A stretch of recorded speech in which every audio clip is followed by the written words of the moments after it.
They say the system is working, that the city is responding, that solutions are being built as we go. But what does that really mean? It means the machinery of control is alive and well, dressed in the language of compassion, but engineered for containment. Camp Hope wasn't just a gathering of tents. It was a mirror held up to Loveland's leadership. And what we saw reflected wasn't empathy, it was evasion. Promises made in public meetings were quietly dismantled behind closed doors. Commitments to transparency were buried under procedural fog.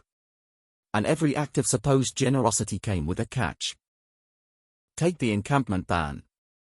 It's framed as a safety measure. But its enforcement hinges on a cruel logic. If you refuse shelter, even if that shelter is unsafe, unsanitary, or overcrowded, you lose your rights. Your belongings can be seized. Your tent can be torn down. Your presence becomes a violation. This isn't policy. It's coercion. And it's not just about tents. It's about the illusion of choice. When the only options are degradation or disappearance, there is no freedom. There is only compliance.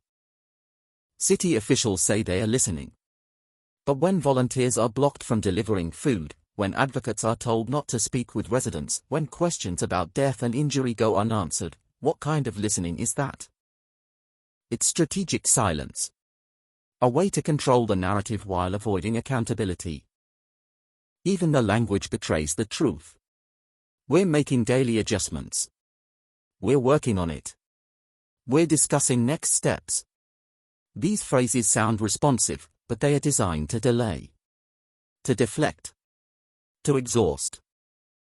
And behind every delay is a human cost. Missed meals. Missed medications. Missed chances to rebuild.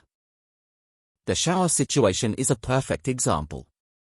Weeks after displacement, it's still under discussion.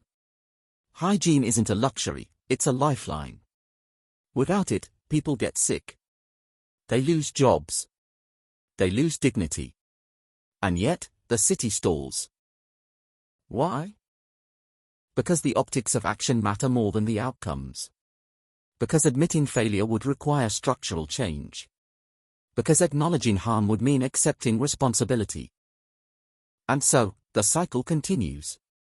Promises are made. Conditions worsen. Blame is shifted.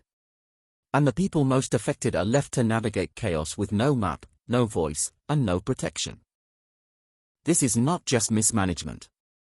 It's manipulation. A system designed to appear benevolent while operating on exclusion, coercion, and control. But we see through it. We see the rhetorical sleight of hand. We see the policies that punish visibility.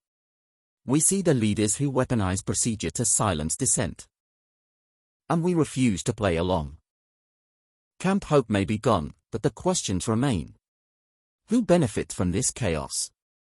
Who profits from this silence? And who will be held accountable?